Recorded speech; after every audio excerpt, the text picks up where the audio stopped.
Jerusalem is the historic Jewish capital, but what is the vision for the future, especially now peace is very much on the agenda? I'm joined today by the Deputy Mayor of Jerusalem, Fleur Hassan-Nahoum. I'm Michael Dixon, and this is Stand With Us TV Live.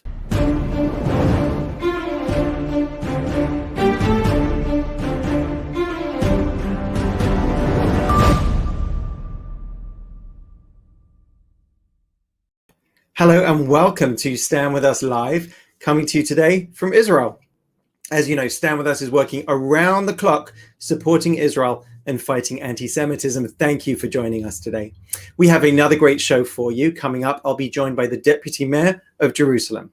Just before that, we want to let you know about a special event, a tapestry of voices, featuring some amazing, diverse people who support Israel around the world.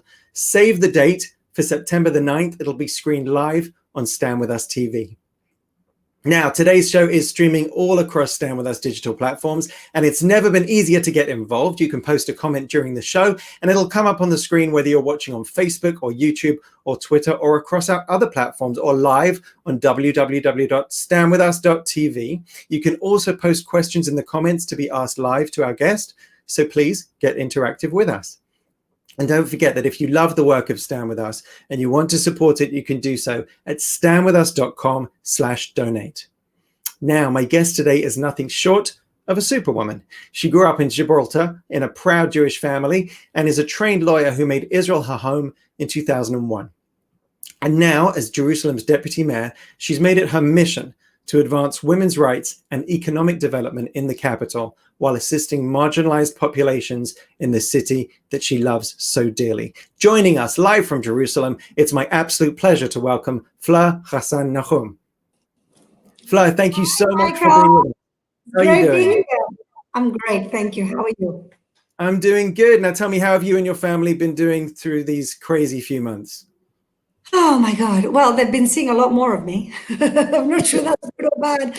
I've been home a lot. I've been on quarantine twice because I met the people who ended up getting corona. Thank God I've been fine.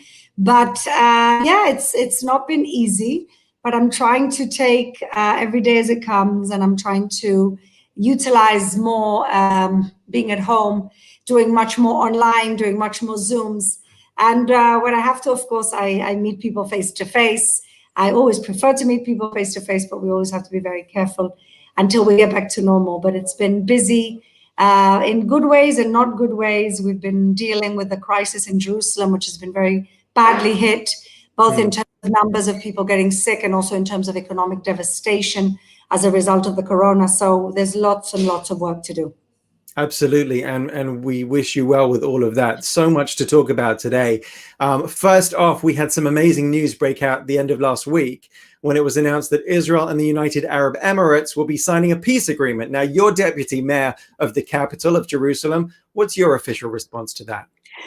Well, first of all, I'm in charge of foreign relations for the city. I'm very privileged to be the foreign relations person here in the city. And so I've already reached out to Abu Dhabi to invite them to come to Jerusalem.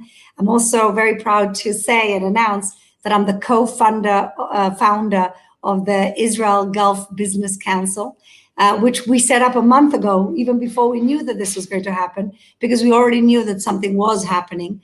And we hope to be able to collaborate, partner up, and do great things for the region. I think what's really important about the deal of the century that President Trump has offered is the fact that normalization is the top priority. Normalization of Israel as a country in the Middle East, not separate, not isolated. And I think this is a fantastic step. And I'm looking forward to the day that Morocco, which is where my mother's from, also, who have been friendly to Israel, but not quite establishing diplomatic relations yet, makes that move, establishes diplomatic relations. And when I go to Morocco the next time, instead of having to use my British passport, I'm very proud, walk around with my Israeli passport. I look forward to that. And we can fly direct from here in Israel to Dubai and many other places, let's hope. There's talk, obviously, of Bahrain, of Oman, possibly Saudi Arabia, Kuwait. Give us an understanding, help our viewers who are outside of Israel gauge the reaction of Israelis to this deal. I don't think people around the world, and possibly because we've been delegitimized or demonized, I don't think people realize how thirsty Israelis are for peace, how thirsty they are for reaching out and being part of this region. You know, since the beginning of the establishment of the State of Israel, we are one of the only countries in the world that cannot have economic ties with our neighbors. Of course, we had 2 historic peace agreements, but still the peace has been diplomatic, yes, cold. It's not been what peace of neighbors in one region should look like. People must understand that, you know, we are not allowed, or we're not in any kind of sports regional competition or any music regional competition. We've never been allowed to integrate as a Middle East country. And therefore, of course, we've had a rapprochement always with Europe, with America. But the main reason is that our own region didn't want us. Our own region rejected our very existence. And so the fact that this is the beginning, the first domino falling of the normalization of the region towards Israel is extremely significant. I'm extremely excited. And I can't wait to see what's going to happen, because ultimately there's no reason that we can't bring mutual prosperity to each other. UAE are a country with the largest sovereign wealth fund in the world, even larger than Saudi Arabia. And they know that in 20, 30 years, they're running out of oil, which is basically their major source of wealth. And they're looking for business opportunities, for innovation. And in Israel, we don't have natural resources. Well, now we have a little bit of gas, but we don't have natural resources. But we have the most important natural resource, and that's brain power, the startup nation, innovation out of necessity, innovation out of the fact that we developed an export that's not physical, which is technology. And that's the reason why we developed that export in the first place, is because we weren't allowed to trade with our neighbors. And so that very necessity that made us develop a brand new export that is invisible, that is technology, that is going to ultimately be the reason why these countries also want to create partnerships with us. And together we can bring prosperity to the entire region. And that's what's significant here, that instead of fighting and instead of delegitimizing each other, not accepting each other, we can bring common prosperity and make sure that no child is left behind, whether it's an Arab or a Jewish or a Christian child. All children have equal opportunity in this fantastic region. It does very much seem, to borrow a phrase, like a new Middle East. We have shout outs, Fleur, from viewers in the UK, from New York, I'm being told, from Texas, from Oregon, from Florida, from South Africa, from Argentina, of course, from here in Israel, and from Chile. And you'll be pleased with this, from Morocco as well. So, wow, hi Morocco, hola Chile y Argentina y todos los países habla español. Yo soy una de ustedes y siempre aquí a su disposición. And did I know that they were going to get a personal message from the deputy mayor? Fabulous. Fleur, let's move on from the piece for just a moment and talk about what happened prior to that. The big news here was, of course, that terrible explosion in Beirut. What are your thoughts on that? Well, look, the explosion in Beirut is probably the panacea, maybe that's the word, the pinnacle of years of a mafia-style, genocidal, homophobic, misogynistic regime that has crushed its opposition, that has really created a situation where democracy is non-existent, has pillaged a beautiful country with resources, Lebanon, and has left it as a shadow and ashes of what they found. And what the Lebanese people have to understand is that they've got to kick out Hezbollah, because Hezbollah is Iran, and Iran is an evil, genocidal, homophobic, misogynistic regime that has no place in the world, that wants to destroy a neighbor, us, Israel, and that Lebanon is much better off with. We have a border with Lebanon. If they only came to us, we would be fantastic friends and regional partners. And our hand, I think we've proven in the last few days that when anybody makes a little sign of wanting to make peace and normalize ties with Israel, Israel is always here with open arms. And I say the same thing to our brothers and sisters in Lebanon. There's no reason why in 2020 they have to live in a genocidal, primitive, homophobic, misogynistic regime. Enough is enough. Take back your country, and you will find many friends and allies willing to help you. Important words. Now, Jerusalem is so important for so many people who'll be watching, Jews, Christians, Muslims, and many more. And I'm sure many of those people obviously haven't been to visit recently, but maybe they haven't been here for many years. Stand With Us has a center right in the heart of Jerusalem, as you know, in King David Street. You've been our visitor, and we've been proud to welcome you. Love your center. Thank you. And we play host in a normal year to tens of thousands of visitors from all over the world. You and I know that Jerusalem of today isn't Jerusalem of 20 years ago, 10 years ago, even 5 years ago. I'd love to hear your views on what Jerusalem is today and a vision for the future. Great. My favorite subject. Okay, so look, Jerusalem is the largest city in the country. It's, I know in terms of American terms, maybe it's not a lot. It's about 1 million people. The next largest city is Tel Aviv, with about 500,000 people. But Jerusalem is also the most complex and beautiful in its complexity, because we're also the most diverse city in the country. In Jerusalem, we have 37% Arab population and 25% ultra-Orthodox population, a very small 2-3% of Christian population, but we are the most diverse city in the country. And I believe diversity is a strength and not a weakness. But diversity brings us challenges.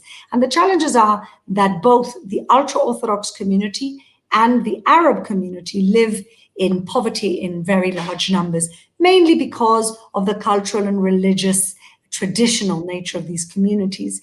In the Arab population of Jerusalem, unfortunately, 90% of the children are still educated under the Palestinian Authority curriculum, which, apart from encouraging incitement, having complete denial of the existence of Israel, glorifying martyrdom. You know, the last thing children, which are vessels, the last thing that they need is to be filled up with hatred. But for me, the most challenging thing is that 90% of the Arab children in Jerusalem do not learn Hebrew. And so when they're 18 years old and they want to go to university or they want to get a good job, they have a barrier, a very large barrier to entry.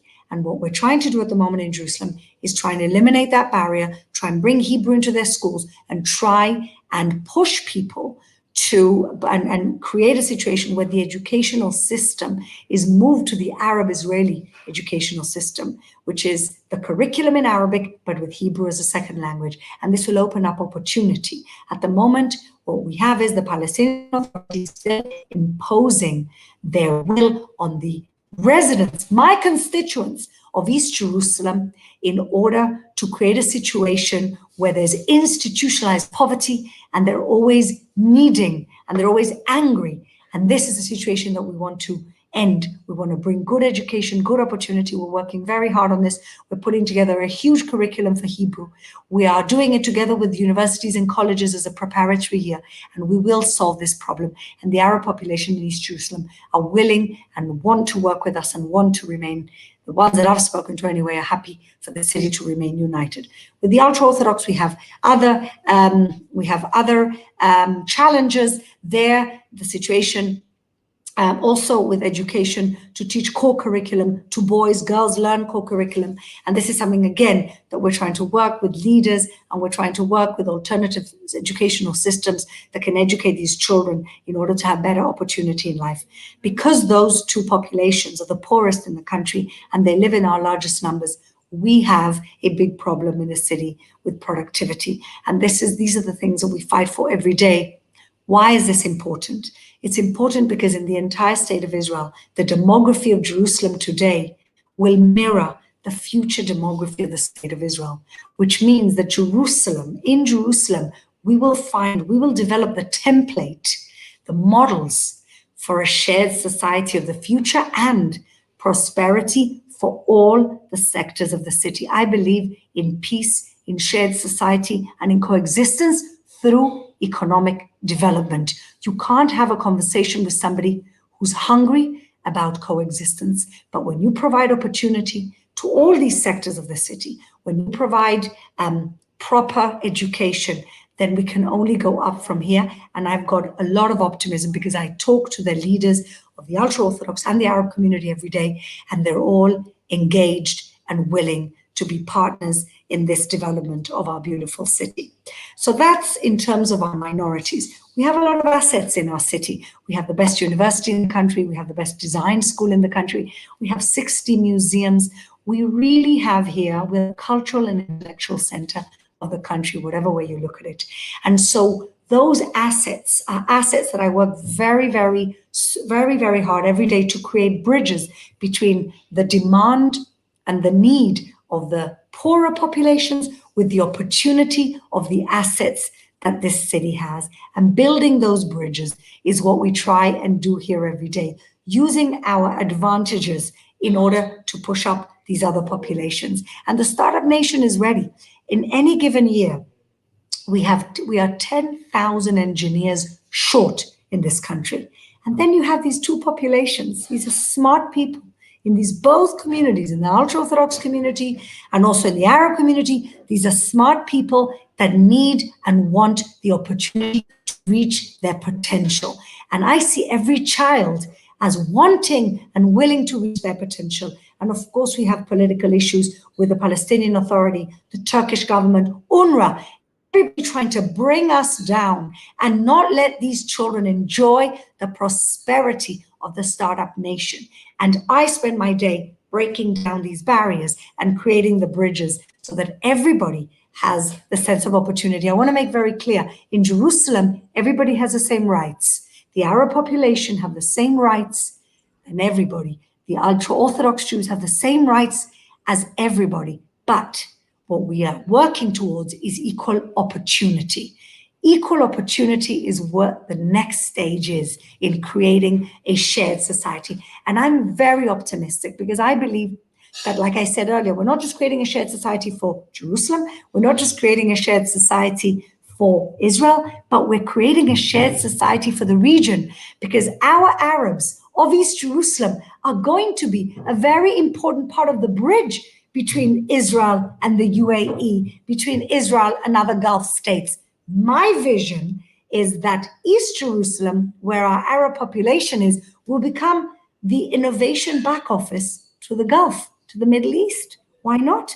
We have we have the human capital. We have the tools in the startup nation. And now we have the partnership from the Gulf, please God, all of the Gulf states. We're starting with the UAE.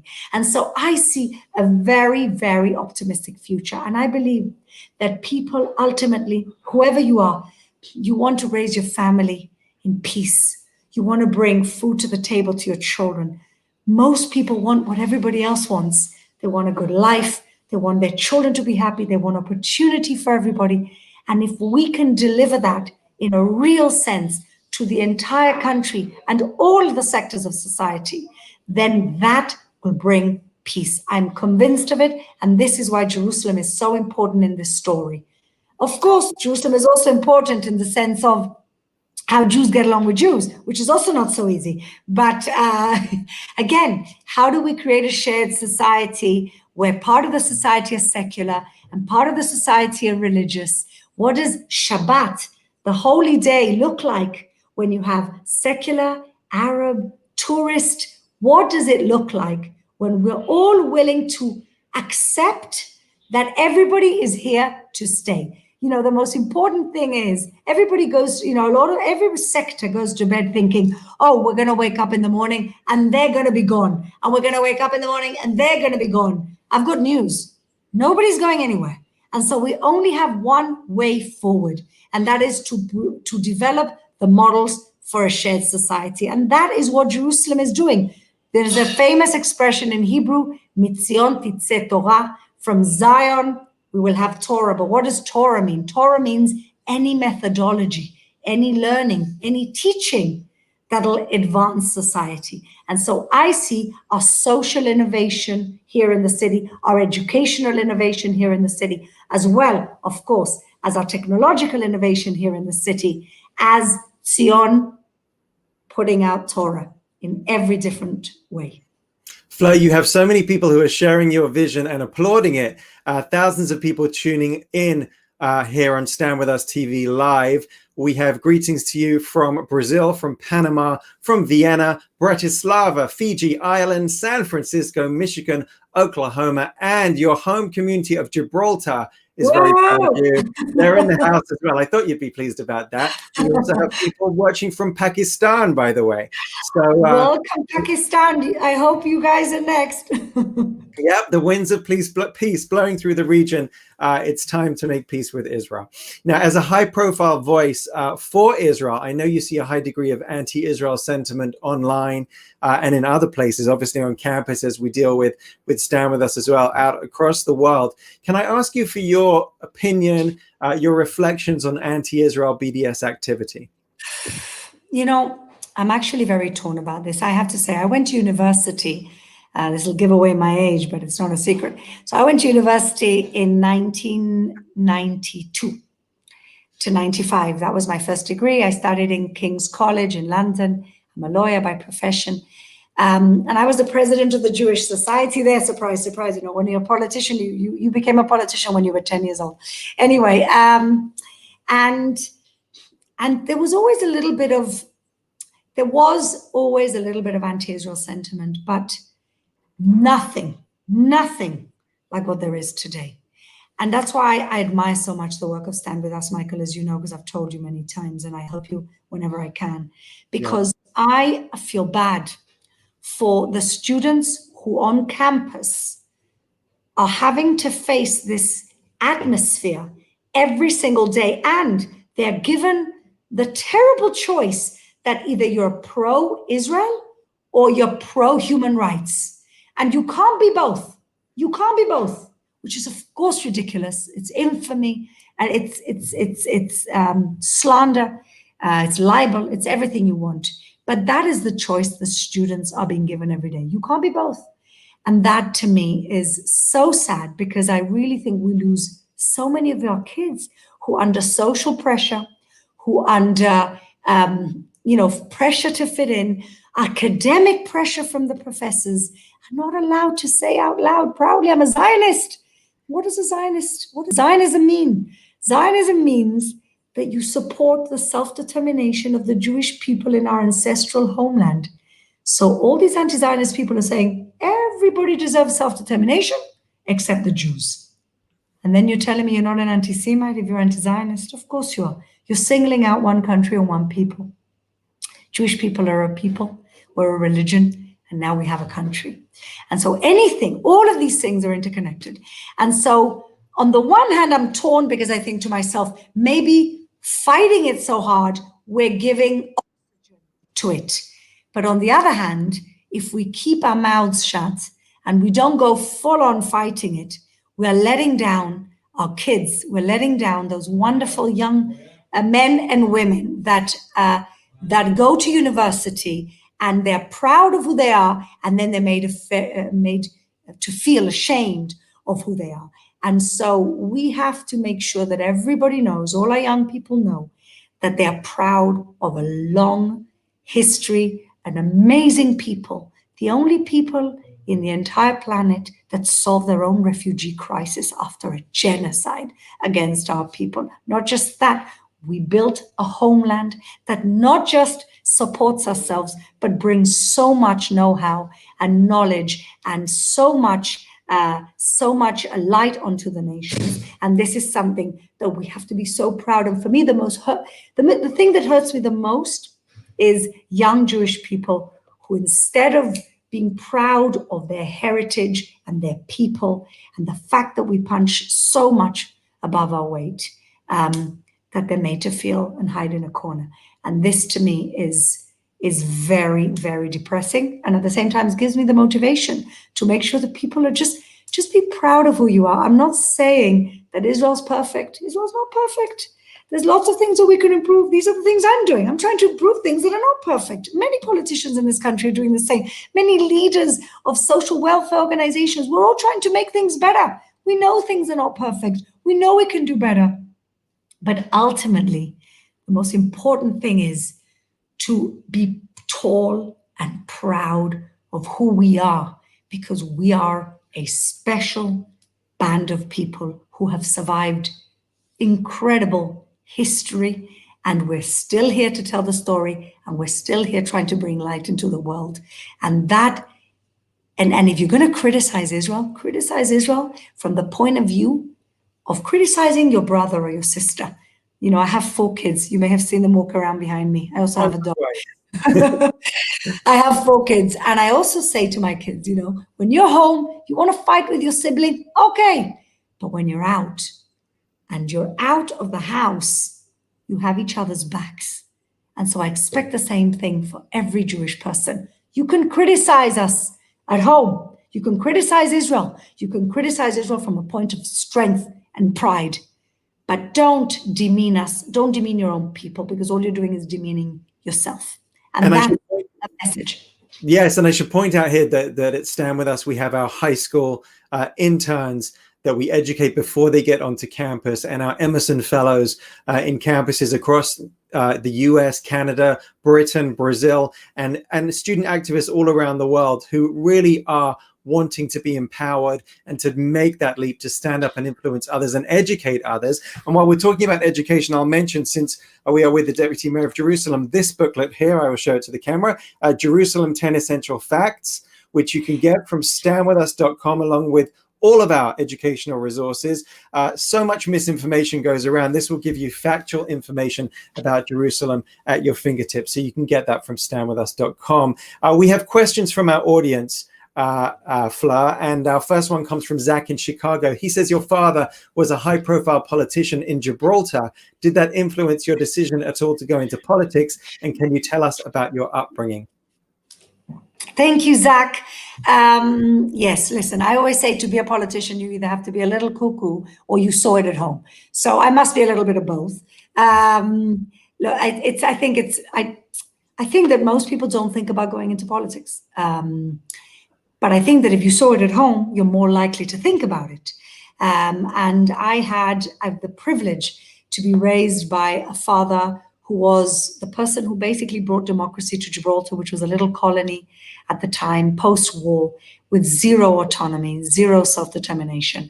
And my father brought his people from a colony of people who were just following orders from the governor to a proud people who are still British by choice, who have self-determination, and who have now almost full autonomy. Of course, great collaboration with the British government. And that's something that my father brought. He was a state builder. And I saw my father not just as this man who did the state building, but also as somebody who would open the door to in the morning from people who came to complain about leaky roofs in government housing buildings, about problems with jobs. My father, at any time of the day or night, was always willing to help anybody in need, whether they voted for him or whether they didn't vote for him. And he was so kind. He was never a politician that was motivated by revenge or was motivated by his own self-interest.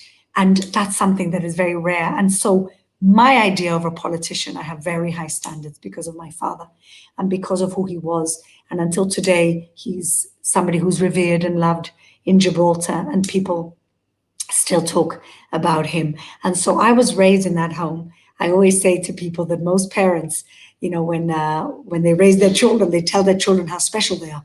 My parents always told me and my sister that we're not special. So we wouldn't think that we're special because my father was the Prime Minister of Gibraltar. And so I grew up with a sense of nobody's better than anybody else. It doesn't matter who you are or what position you're in.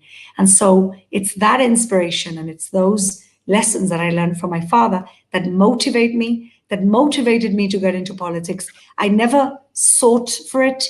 I was in a position where I stood up to the plate, I stepped up to the plate. I was given an opportunity. I didn't manipulate an opportunity. I was given an opportunity.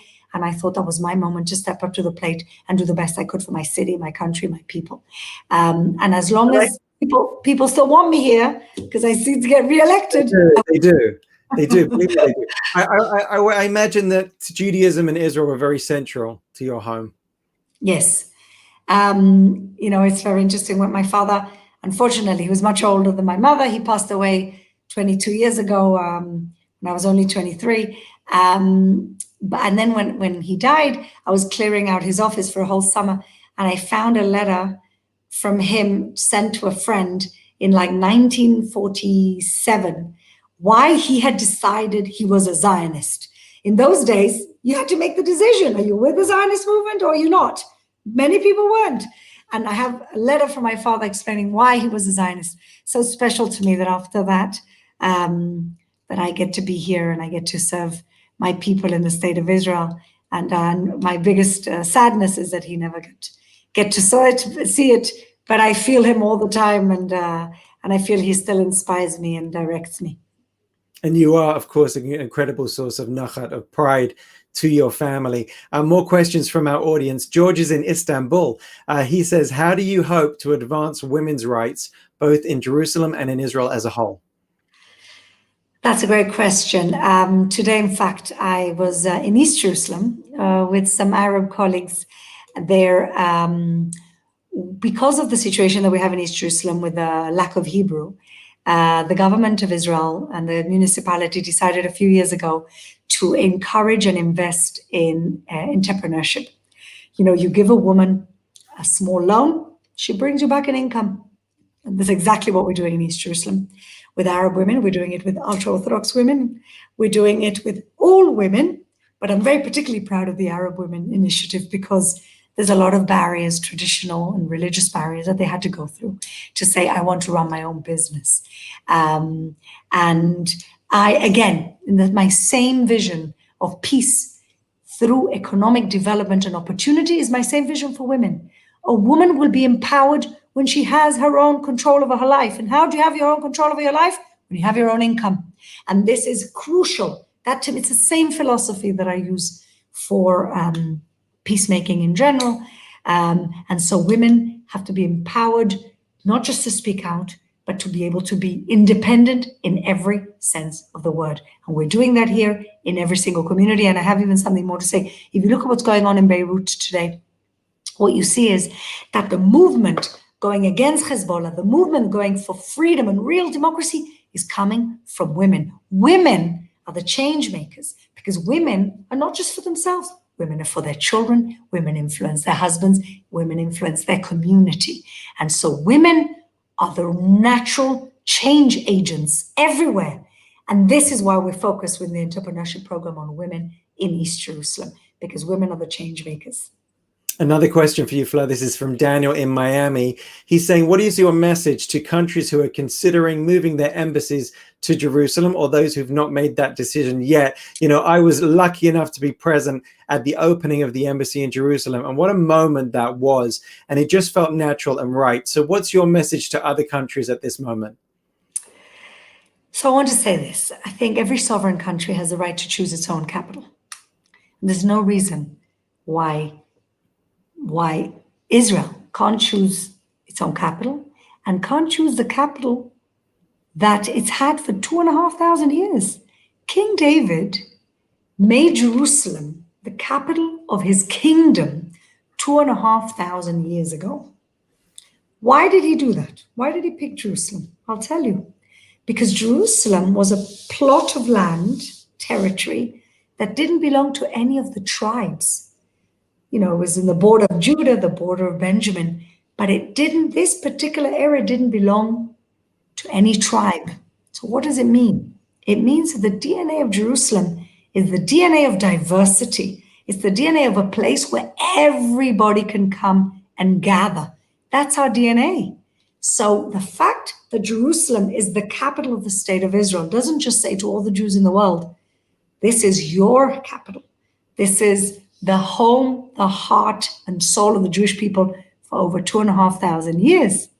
But it's also the place that can bring all the different communities, all the different religions together.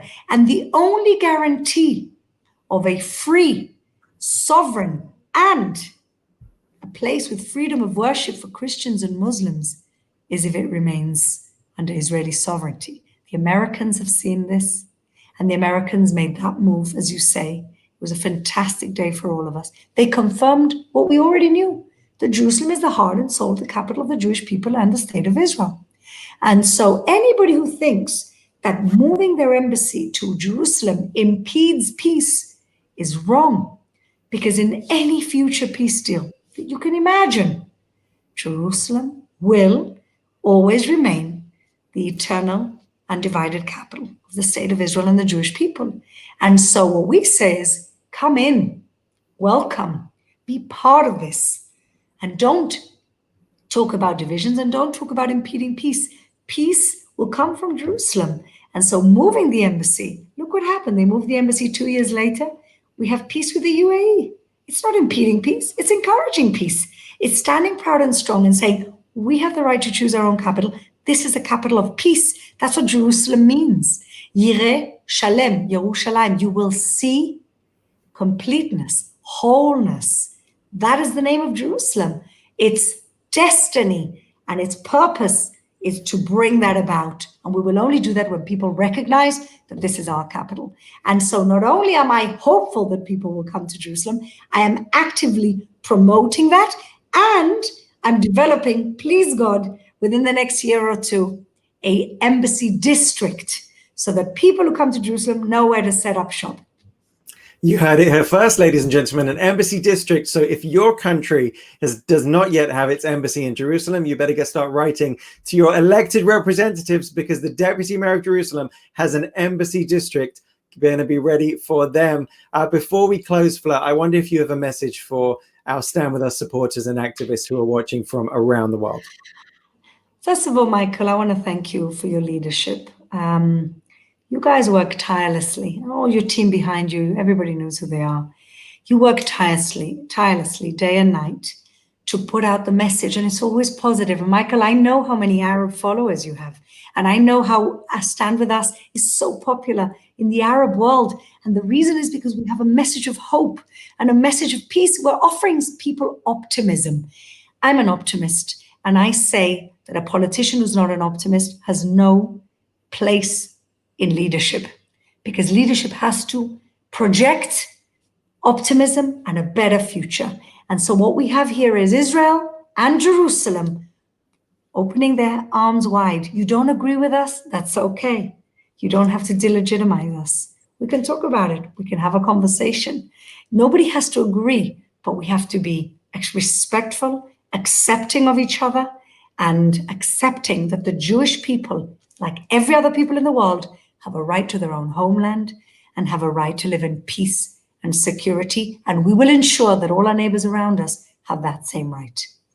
Fleur, it's amazing to see you work so hard for the city that we all love.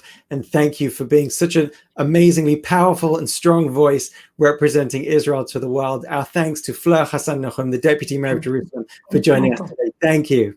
Thank you. Now, what an interview. Next week, we have another terrific show for you. We'll be joined by the acclaimed actress Tracy Ann Oberman, who recently led a Twitter walkout protest to protest anti-Semitism. She'll be joining us live and talking about that, so don't miss that. And don't forget, we're live at this time every Sunday. So if you missed our previous interviews with Ambassador Mark Regev or Colonel Richard Kemp or Ambassador Danny Danon, you can catch them all at www.standwithus.tv, StandWithUs.tv. You'll also find a whole host of amazing video content that's available to you at no cost around the clock. We'll see you next week. Thanks for standing with us, and shalom from Israel. If you can't come to Israel, we'll bring Israel to you. Welcome to Stand With Us TV.